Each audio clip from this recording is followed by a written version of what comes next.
귀한 찬양 하나님께서 기쁨으로 받으신 줄로 믿습니다. 지난 3월에 한국 기독교 윤리 실천 운동 기운실이라고 우리가 부르는데 그곳에서 여론조사를 하나 했습니다. 우리 국민들이 한국 기독교에 대해서 얼마나 신뢰하고 있는가, 한국 기독교 사회적 신뢰도 조사라는 제목으로 여론조사를 했는데 참 당황스러운 결과가 발표가 됐습니다. 국민의 50% 이상이 한국교회를 신뢰하지 않는다라고 대답했기 때문입니다. 52.1%의 사람들이 교회를 신뢰하지 않는다라고 대답을 한 겁니다. 당황스러운 것은 50%가 넘은 것은 처음이에요. 52.1%. 그러니까 교회를 신뢰하지 않는 사람들이 신뢰하는 사람들보다 많아졌다라는 거예요. 그럼 사람들은 왜 한국교회를 신뢰하지 않는 걸까요? 그 첫 번째 이유는 여러 가지 이유들이 있는데 세 가지 이유에 대해서 좀 주목해 봐야 합니다. 첫 번째는 교회의 재정 사용이 투명하지 않다라는 거예요. 저는 그 결과를 보면서 이것은 상당히 왜곡되어 있구나라는 생각을 했어요. 사람들의 인식이 왜곡되어 있는 거죠. 여러분, 우리나라 종교단체 가운데 교회만큼 재정이 투명하게 공개된 단체는 없습니다. 우리 교회도 마찬가지지만 연말에 예산 결산을 다 투명하게 공개하고 결의하고 집행합니다. 그렇죠? 그렇습니다. 여러분이 안 그래도 그래요. 여러분 당회를 안 오니까 그렇잖아요. 구역회를 안 오니까 그렇지. 다 공개합니다. 투명하게 해요. 물론 일부 대형교회 가운데 잘못된 교회들도 있지요. 그런데 여러분 생각해 보세요. 한국의 교회가 6만 개인데 대형교회는 1%도 안 됩니다. 0.1%도 안 됩니다. 이 대형교회의 잘못된 문제를 일반화해서 모든 교회가 잘못됐다 이렇게 인식하는 것은 이건 왜곡되어 있는 거예요. 교회만큼 재정이 투명하게 공개되고 집행되는 것은 사실 없어요. 제가 얼마 전에 들은 얘기인데요. 대전에 가면 큰 국립공원이 있습니다. 그 국립공원에 절이 있는데요. 그 절에서 국립공원에 들어오는 사람들에게 돈을 받는다는 겁니다. 1인당 3,000원씩 받는데요. 그 절에 안 가도 나는 그냥 산에만 간다고 해도 돈을 다 받는다는 겁니다. 작년에 그 국립공원을 찾은 사람들이 3천만 명이래요. 그러니까 그 절의 수입이 900억입니다. 그런데 거기에 사용처가 없어요. 아무도 몰라요. 묻지마 합니다. 여러분, 교회만큼 그 재정이 투명하게 공개되고 집행되는 것은 사실 없어요. 사실 이 교회에 대해서 왜곡된 인식이 얼마나 큰지 얼마 전에 저희 둘째 녀석이 그래요. 학교에서 그 동기들에게 그랬대. 우리 아버지가 목사입니다. 그랬더니 니네 아버지 부자겠다 그러더래요. 부자겠다. 야, 교회도 니네 아빠 거지. 헌금도 나오면 니네 아빠가 다 갖고 가는 거 아니야? 이야, 니네 부자겠다 그러더래요. 그래서 제 둘째 녀석이 기가 막혀가지고, 야, 우리 아빠 교회에서 월급 받아. 그리고 우리는 집도 우리 집이 아니고 심지어 차도 우리 차가 아니야. 우리 아빠 교회에서 그만두면 우리는 당장 길거리에 나가야 돼. 그랬더니 그 녀석들이 고개를 갸우뚱갸우뚱 하더래요. 그게 아닌데? 사실은 그런데 말이죠. 대부분의 교회가 그래요. 인식이 왜곡되어 있는 거죠. 두 번째, 왜 교회를 신뢰하지 않는가라고 물었더니 두 번째 많이 나온 대답이 뭐였는가 하면 타종교에 대한 태도 때문이라는 겁니다. 배타적이라는 거예요. 왜 기독교에만 구원이 있다고 말하는가 라는 얘기죠. 여러분, 그것은 어쩔 수 없어요. 왜냐하면 진리는 여럿이 아닙니다. 여기도 진리가 있고 저기도 진리가 있고 거기도 진리가 있는 게 아니에요. 오직 예수님을 통해서만 구원을 받을 수 있는 것입니다. 사도행전에 보면 천하 인간의 구원 얻을 이름은 오직 예수의 이름밖에 없다고 분명히 증언했어요. 그렇기 때문에 그 욕은 우리가 먹어도 됩니다. 주님께서 세상이 나를 싫어하니까 너희를 박해할 거다라고 했어요. 예수님께만 구원이 있다고 하니까 세상이 우리를 박해하는 거예요. 여러분, 이것은 우리가 욕을 먹어도 양보할 수 없는 거예요. 오직 주 예수 그리스도, 그분이 길이요 진리요 생명이요 구원이 되시는 줄로 믿습니다. 세 번째 많이 나온 대답에 우리가 주목을 해야 합니다. 사실 이 대답이 가장 많이 나온 대답이에요. 왜 교회를 신뢰하지 않는가? 이렇게 대답을 했어요. 교회 지도자들의 삶의 문제가 있다, 17.2%. 또 교인들의 삶의 문제가 있다, 14.5%. 합하면 31.7%예요. 가장 많은 사람들이 교회를 신뢰하지 않는 이유가 뭐냐? 목회자와 성도들의 삶에 문제가 있다는 거예요. 목회자와 성도들의 삶이 윤리적이지 못하다는 거예요. 그것은 한국교회가 더욱 신뢰받기 위해서 해야 될 가장 중요한 사회활동이 무엇인가 라는 질문에 대한 답을 통해서도 알 수 있어요. 자, 한국교회가 사회적으로 신뢰를 회복하기 위해서 뭘 해야 하는가, 무슨 활동을 해야 되는가 라고 물었더니 제일 많이 나온 대답이 윤리와 도덕의 실천 운동이다 라고 했습니다. 이것은 봉사와 구제 활동보다 높았어요. 한국교회가 신뢰 회복하기 위해서 봉사하고 구제해야 한다라는 대답은 31.6%였는데 윤리와 도덕 실천 운동을 벌여야 된다라는 대답은 45.3%였어요. 쉽게 말하면 이런 거죠. 아니, 교회들이 뭐 봉사하고 구제한다고 소란스럽게 하는데 그거 그렇게 하지 말고 너희들이나 똑바로 살아라, 이 얘기입니다. 그것이 너희들이 해야 될 일이다 라고 세상 사람들이 생각을 한다는 거죠. 여러분, 그런 의미에서 오늘 말씀은 우리에게 너무나 중요한 말씀이에요. 오늘 우리가 읽은 마태복음 5장은 소위 말하는 마태복음 5장부터 7장까지 나오는 예수님의 산상수훈의 한 부분입니다. 여러분, 마태복음을 읽어보면 예수님의 가르침이 크게 5가지 가르침이 나옵니다. 5부분이 있습니다. 이제 마태복음 5장부터 7장까지를 산상수훈의 말씀, 산상수훈의 가르침이라고 하지요. 그리고 큰 가르침이 두 번째 마태복음 10장에 나옵니다. 주님께서 제자들을 전도하면서 보내시면서 가르쳐 주셨죠. 주님께서 다 공급하실 거니까 두보로 가지지 말고, 전대에 금도 가지지 말고, 신발도 가지지 말고 가라. 박해를 받을 텐데 끝까지 주님을 시인해야 한다. 그런 가르침을 주시잖아요. 그 다음에 나오는 가르침이 13장에 나오는 가르침입니다. 13장에 나오는 가르침은 어떤 가르침입니까? 3번 연속되는 천국에 대한 가르침이죠. 천국은 밭에 감추인 보화와 같다, 그물과 같다, 또 값진 진주 같다. 그러면서 천국에 대한 가르침이 13장에 나오고, 그 다음에 마태복음 18장에 겸손과 용서에 대한 가르침이 나오죠. 어린아이 같아야 된다, 작은 자를 실족시키지 말아야 한다, 그리고 용서하며 살아야 된다. 그래서 1만 달란트 빚진 사람과 100데나리온 빚진 사람들의 비율을 말씀해 주시죠. 용서하며 살아야 된다. 그리고 24장, 25장에 가면 종말과 심판에 대한 가르침에 대한 내용이 있어요. 이 마태복음에 크게 이 5가지 가르침이 나오는데 그 가운데 핵심되는 내용은 이 산상수훈입니다. 여러분, 우리가 그저 교회 다니는 수준이 아니라 예수님의 제자여 주님의 성도가 되기를 원한다면 집중해서 들어야 될 말씀이 이 산상수훈입니다. 왜냐하면 산상수훈은 모든 사람에게 주신 일반적인 말씀이 아니라 주님을 따르는 자들, 주님의 제자들에게 주신 말씀이란 겁니다. 여러분, 우리가 읽지 않았는데 5장 1절 한번 다 같이 읽어보실까요? 오늘 5장 1절을 찾아서 우리 다 같이 한번 읽어보겠습니다. 마태복음 5장 1절 시작.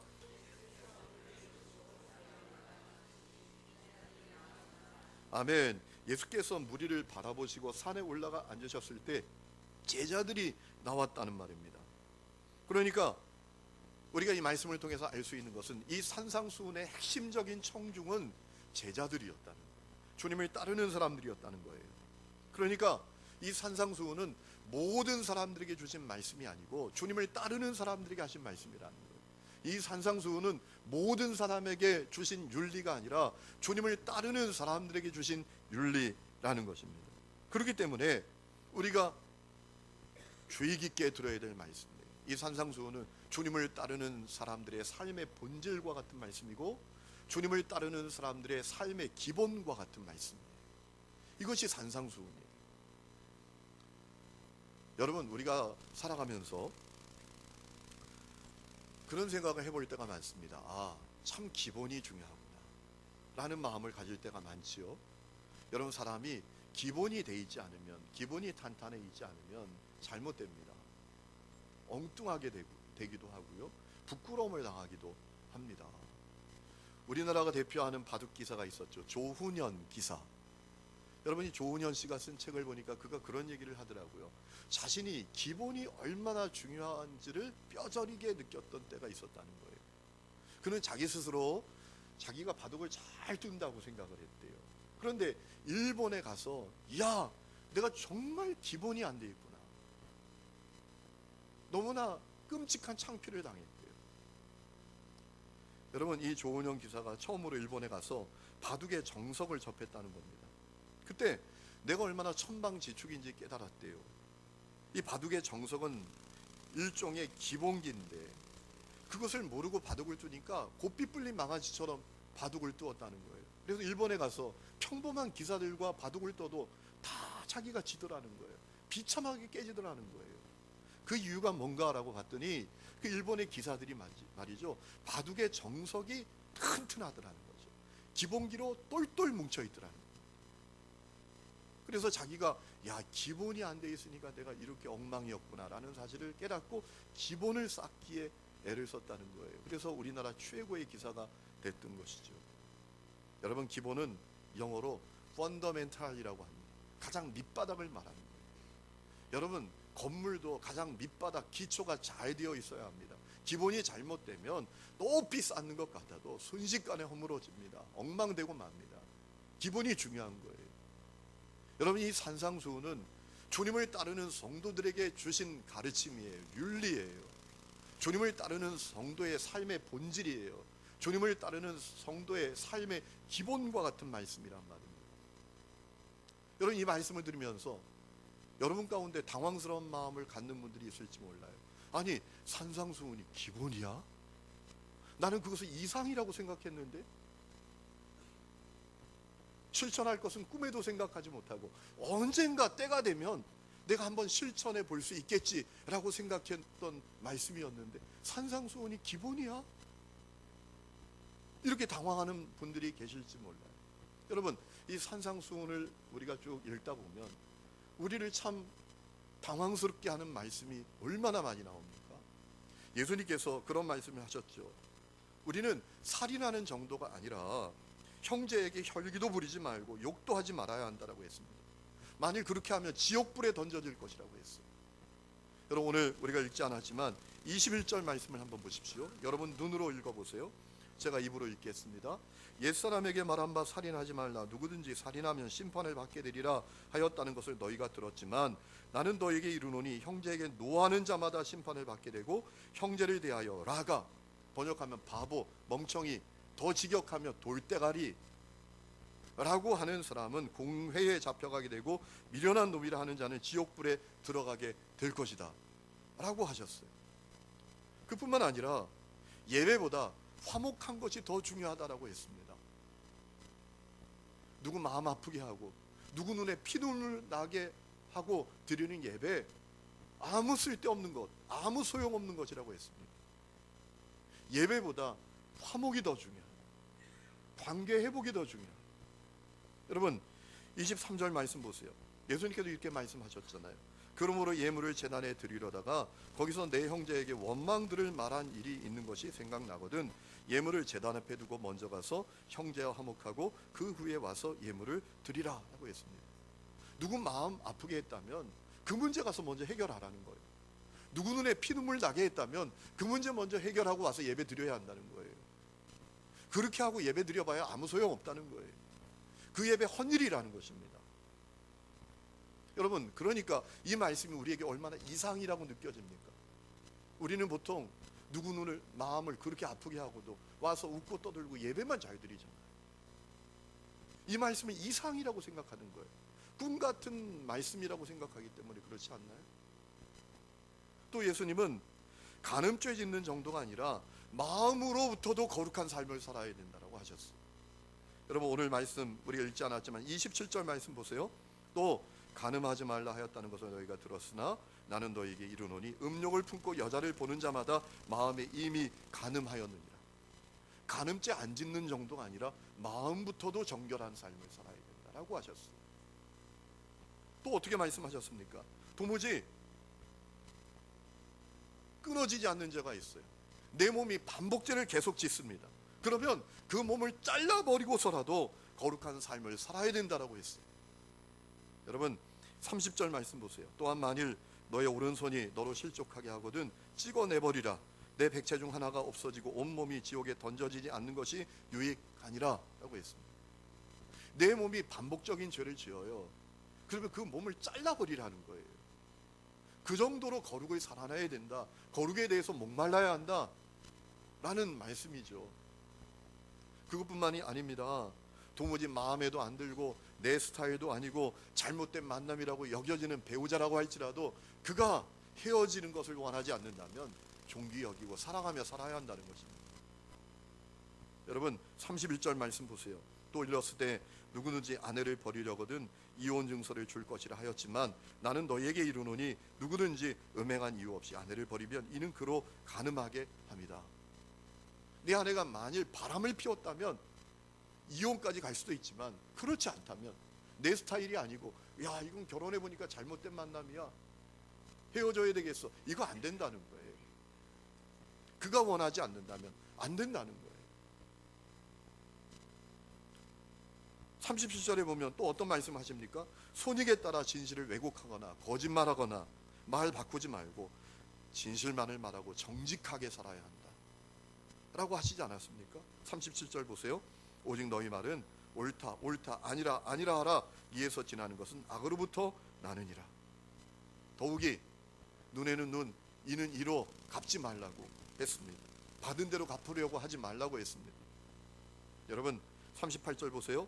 또 눈은 눈으로 이는 이로 갚으라 하였다는 것을 너희가 들었지만 나는 너희에게 이르노니 악한 자를 대적하지 말라라고 했습니다. 여러분 사실 눈에는 눈, 이에는 이로만 갚는 것만도 대단한 거예요. 왜냐하면 사람들은요 대로 받으면 말로 주고 싶거든요. 받은 만큼만 돌려주는 것이 사람 마음이 아니에요. 대로 받았으면 말로 갚아줘야지 이런 마음을 갖다요. 그래서 율법을 만든 겁니다. 이에는 이로만 갚아라. 눈에는 눈으로만 갚아라. 이것은 복수가 그냥 거칠 것 없이 확대되는 것을 막은 거예요. 인생이 전쟁터가 되고 비극으로 변하는 것을 막는 최소한의 율법이었어요. 그런데 주님은 그것도 안 된대요. 그것도 하지 말고 상대방을 당황시키라고 했습니다. 어떻게 당황시키라고 하셨습니까? 여러분 39절에 이런 말씀하셨습니다. 누구든지 내 오른편 뺨을 치거든 왼편도 돌려대고 또 너를 고발하여 속옷을 가지고자 하는 자에게 겉옷까지도 가지게 하고 또 누구든지 너로 억지로 우리를 가게 하거든 그 사람과 심리를 동행해라 라고 했습니다. 받은 대로 안 갚아주는 것은 말할 것도 없고 그 사람을 당황시키라는 거예요. 이 사람이 왜 이러지 나한테? 이렇게 살라는 거예요. 더욱이 원수마저도 사랑하고 나를 박해하는 자를 위해서 기도하라고까지 하셨어요. 여러분 44절 보세요. 우리 44절 45절은 같이 읽어보실까요? 시작.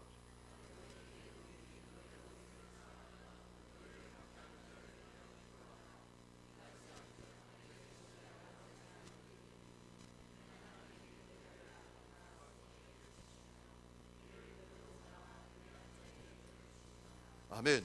자, 이것이 산상수훈의 5장에 나오는 내용이에요. 여러분 이 말씀이 여러분에게 어떻게 들립니까? 여러분의 기본인가요? 이 정도는 기본이지 뭐. 아닌 분들이 많죠. 이상입니다. 언젠가 한 번쯤은 실현해 볼 꿈같은 목표에 불과해요. 왜 그래요? 여러분 우리 삶이 쉽지 않잖아요. 우리 삶이 전쟁터입니다. 사방에 나를 잡아먹으려는 사람들이에요. 너 잡아먹고 나 살자. 이것이 우리가 사는 세상입니다. 독일 사람 가운데 마르틴 벨레레라는 사람이 있습니다. 이 사람이 쓴 책 가운데 이런 책이 있습니다. 나는 정신병원으로 출근한다. 여러분 이 사람이 정신과 의사가 아닙니다. 직장인이에요. 그런데 자기 직장이 정신병원 같다는 거예요. 가보면 다 이해할 수 없는 사람들.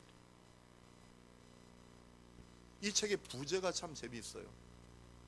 직장이라 쓰고 정신병원이라 읽는 이들에게. 그것이 우리가 사는 세상이라는 거예요. 우리 사망에 여러분 이해하기 어려운 사람 많습니다. 내가 정신병원에 있는 것처럼 느껴질 때가 많아요. 도무지 용납할 수도 없어요. 용서할 수도 없어요. 이해할 수도 없어요. 우리 삶의 현장이 그래요. 그러니 이 말씀이 우리에게 기본으로 다가옵니까? 이상으로 느껴져요. 언젠가 한번 때가 되면 죽기 전에 꼭 한 번만이라도 실현해 볼 수 있는 꿈 같은 목표라고 생각되지요. 더욱이 그 다음에 더 당황스러운 말씀이 나오잖아요. 48절에 우리 오늘 읽은 말씀입니다. 다 같이 한번 읽어보실까요? 시작.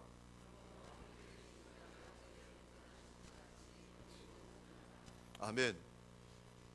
여러분 당황스럽잖아요. 하나님의 온전함처럼 너희도 온전하라.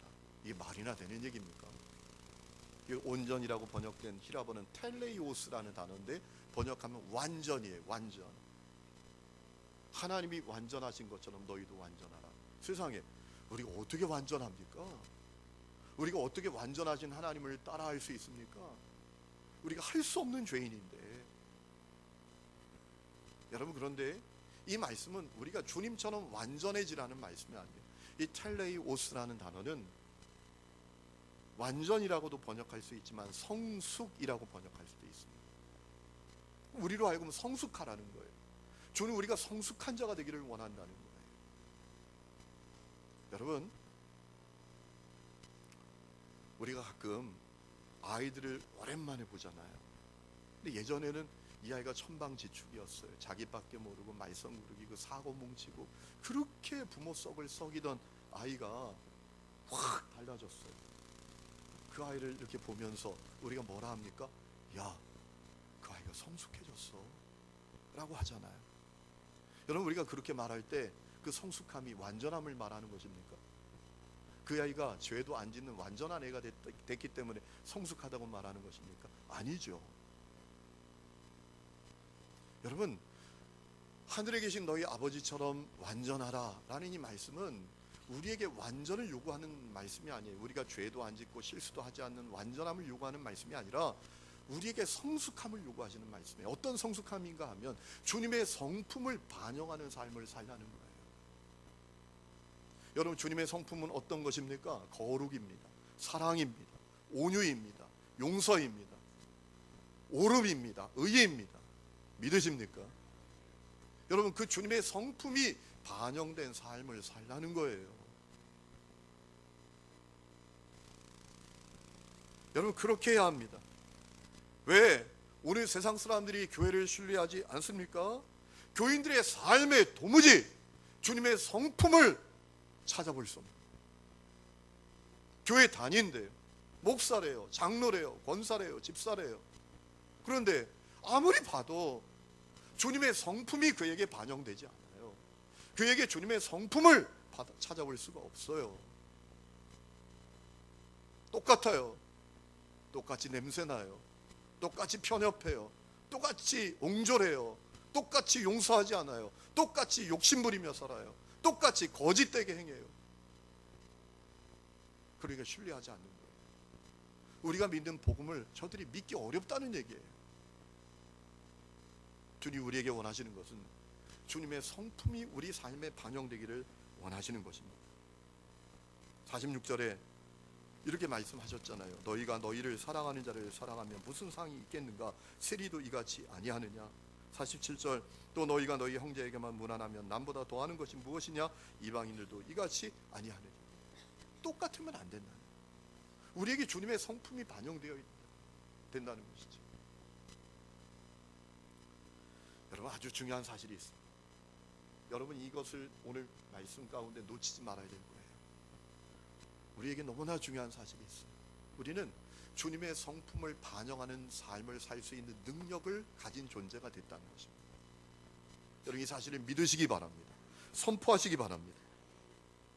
사실 그래서 주님께서 마태로 하여금 이 산상수훈을 기록해서 우리에게 주신 거예요.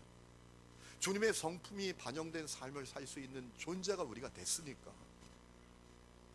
여러분 마태복음을 읽으면서 우리가 주목해 봐야 될 말씀이 있는데요. 마태복음 5장 13절에 보니까 예수님께서 제자들에게 너희는 세상의 소금이다. 14절에 너희는 세상의 빛이다 라고 하셨어요. 여러분 잘 봐야 합니다. 주님은 제자들에게 너희는 세상의 소금이 되기 위해서 애써야 된다, 너희는 세상의 빛이 되기 위해서 애써야 된다, 이렇게 말씀하지 않으셨어요. 너희는 소금이 되기 위해서 노력해야 된다, 너희는 세상의 빛이 되기 위해서 노력해야 된다 라고 하시지 않으셨어요. 주님 우리가 소금이다, 주님 우리가 빛이다 라고 말씀을 하셨어요. 여러분 우리가 이 사실을 기억해야 합니다. 우리는 빛이 되기 위해서 애쓸 필요가 없어요. 우리가 빛이 되기 위해서 몸부림칠 이유가 없습니다. 왜냐하면 우리 존재가 빛이 되었기 때문입니다. 언제 어떻게?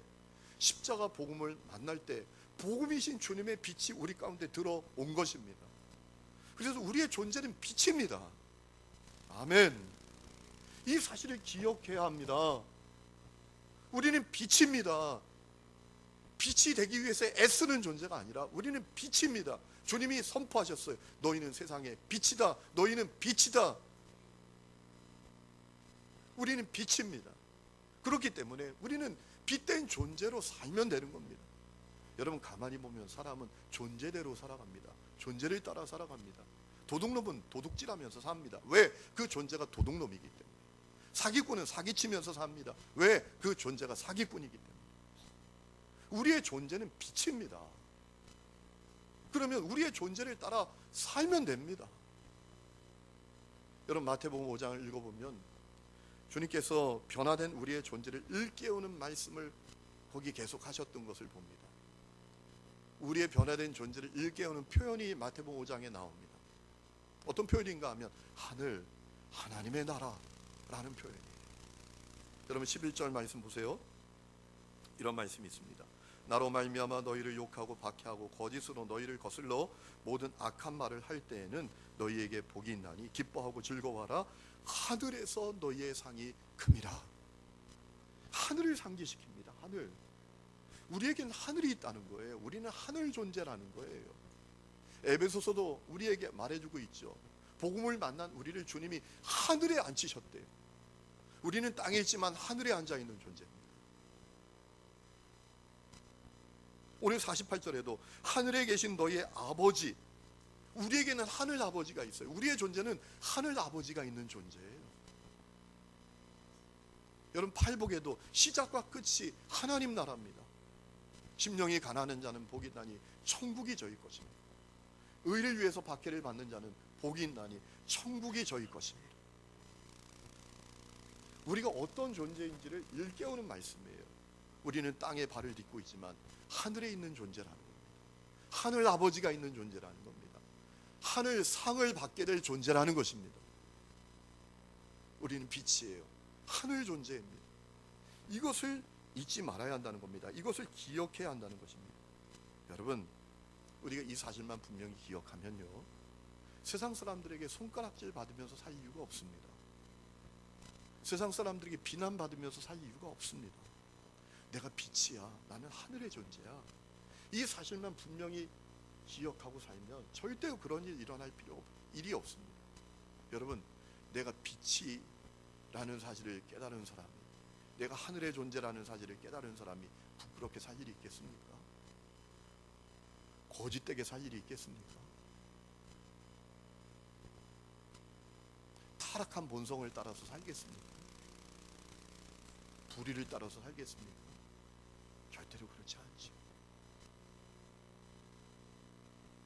제가 지난주에 어느 목사님 한 분을 만났는데요, 그분으로부터 너무 귀한 간증을 들었어요. 이분이 27살 때 교통사고가 납니다. 차를 타고 이렇게 가는데 맞은편에서 트럭이 오다가 중앙선을 넘어와서 완전히 그대로 정면 충돌을 한 겁니다. 이분은 그 자리에서 두 다리가 부러지고 온몸이 만신창이가 됐습니다. 상대편 트럭 운전사는 안전벨트도 매지 않았기 때문에 충돌하는 순간 유리창을 뚫고 튀어나왔어요. 그래서 의식을 잃어버렸어요. 이분이 병원에 두 다리가 부러져가지고 이거는 그냥 기부스 정도가 아니라 새로 수술을 해야 합니다. 이 완전히 다리가 조각이 나가지고 철심을 받고 다 뼈를 맞춰야 될 정도가 돼요. 병원에 있습니다. 여러분, 이 중앙선을 넘어온 사고는 10대 항목을 위반한 거기 때문에 형사 책임을 받게 됩니다. 그래서 피해자와 반드시 합의를 봐야 돼요. 그 부모님들이 지방에 사는데 합의를 보려고 병원에 왔대요. 그런데 이분들이 지방에 올라와서 그날 바로 온 게 아니라 전날 63빌딩 구경 다 하고 한강 유람선 타면서 구경 다 하고 그 다음날 이제 병원에 왔더라는 거예요. 그 얘기를 안 하면 몰라도 와서 억장 무너지게 하는 것도 아니고 어제 올라가지고 구경 많이 하고 왔다 그러더라는 거예요. 그러고 하는 얘기가 뭐냐면 내 아들은 병원에 두고 의식도 없고 우리는 가진 돈도 없으니까 알아서 합의를 해주든지 말든지 마음대로 하는 거예요. 그렇게 나오더라는 거예요. 우리는 보상해줄 돈이 없다. 병원에 누워 의식도 없는 놈이 깜빵 가든지 말든지 우리는 모른다. 그러니까 합의를 하든지 말든지 마음대로 하라고. 그러니까 이 목사님이 이제 젊을 때 전도사였대요. 성질나는 거 아닙니까? 막 이제 자기도 혈기를 부리면서 논쟁을 하는데 옆에서 그 이야기를 듣고 계시던 자기 아버지가 조용하게 그러시더래요. 그만하자. 없다는데 어떡하니? 없다잖아. 그러면 우리가 할 수 있는 게 없잖아. 그만하자 라고 하시더니 좋습니다. 그럼 제가 합의 봐드릴게요. 그리고 합의서를 써줬대요. 돈 한 푼 안 받고. 그리고 그분이 돌아간 거예요. 자, 그리고 25년의 세월이 흘렀어요. 어느 날 이 목사님에게 전화가 왔어요. 누가 전화를 했는가 하면 그때 사고를 냈던 상대방 운전자가 전화를 한 겁니다. 이분이 의식이 깨어나고 건강을 회복했습니다. 꽃집을 하게 됐습니다. 그러다가 누구 전도받고 교회에 나가게 된 겁니다. 교회에 나갔는데 교회를 다니는데 기쁨이 없어요. 다른 사람들은 그렇게 기쁘다고 하고 예배를 드리니까 기쁘고 찬송을 하니까 기쁘고 그러는데 자기는 예배를 드려도 기쁨이 없고 찬송을 드려도 기쁨이 없는 거예요. 도대체 뭐가 문제지? 라고 생각하면서 기도하는데 하나님이 그 생각을 딱 떠오르게 하는 거예요. 25년 전. 여러분, 그때 그 가족들이 다 그랬다는 거예요. 돌아가면서 야, 멍청한 놈들 만나서 돈 한 푼 안 주고 합의 잘 봤다. 환호성을 지르면서 갔대요. 그 기억이 떠오르더라고요. 하나님께서 그 문제 해결하라고 하시는구나. 그거 회개하라고 하시는구나. 그래서 철저하게 회개를 했대요. 그리고 그때 사고를 만났던 그분을 찾았대요. 수소문에서 찾아보니까 이분이 목사님이라. 그리고 그만하자라고 했던 그 아버지도 목사라. 이분이 복음에 대해서 정의로움을 갖게 된 거예요. 야, 도대체 복음이 뭐지? 복음이 도대체 뭐길래 그렇게 할 수 있지? 이분이 정말 예수를 만난 거예요. 그리고 일단 전화를 먼저 했대요. 제가 찾아가서 용서를 구하겠습니다. 정말 죄송합니다. 잘못했습니다. 그리고 제가 그 복음이 너무나 놀라워서 신학교 가기로 했습니다. 라고 하더래요. 그때 이 목사님이 회개했대요. 자기는 손해보는 게 너무나 억울해가지고 너무나 안타까워하고 그렇게 합의 보고도 힘들어했는데 그 아버지 말씀 듣고 손해보면서 합의한 것이 너무나 잘했더라는 거예요. 자기가 손해보는 것이 억울해서 하나님이 하시는 역사를 가로막을 뻔했더라는 거죠. 그 온 가족이 구원을 받았어. 온 가족이.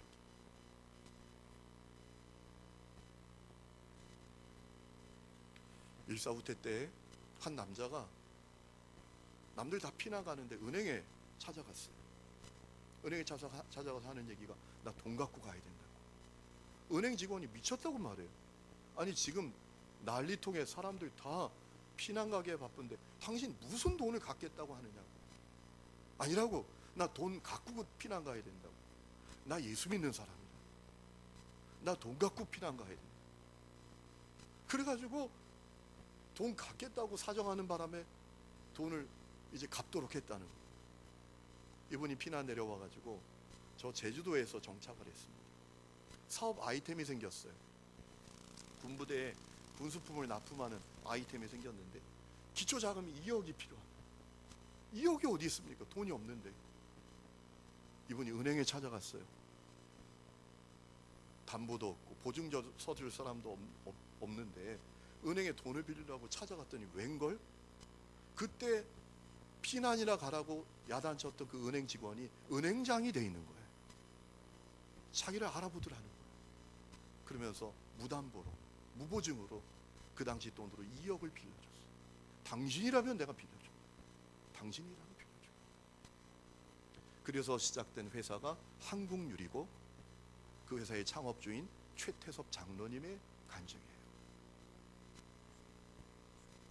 여러분, 요한일서 3장 2절에 이런 말씀이 있습니다. 사랑하는 자들아, 우리가 지금은 하나님의 자녀라. 장래에 어떻게 될지는 아직 나타나지 아니하였으나 그가 나타나시면 우리가 그와 같을 줄을 아는 것은 그의 참모습 그대로 볼 것이기 때문이니 주를 향하여 이 소망을 가진 자마다 그의 깨끗하심과 같이 자기를 깨끗하게 하느니라. 이 말씀이 무슨 말씀이십니까? 여러분, 우리가 지금은 세상 사람과 우리가 잘 분별이 안 돼요. 구분이 안 돼요. 우리가 정말 빛인지 내가 빛된 존재인지 분별되지 않습니다.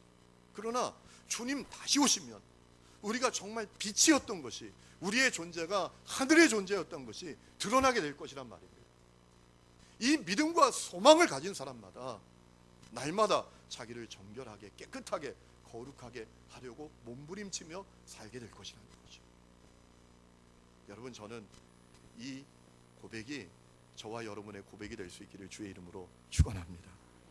그래서 그 고백을 가진 성도들이 모인 우리 교회가 하늘에 합당한 교회가 될 수 있기를 원합니다.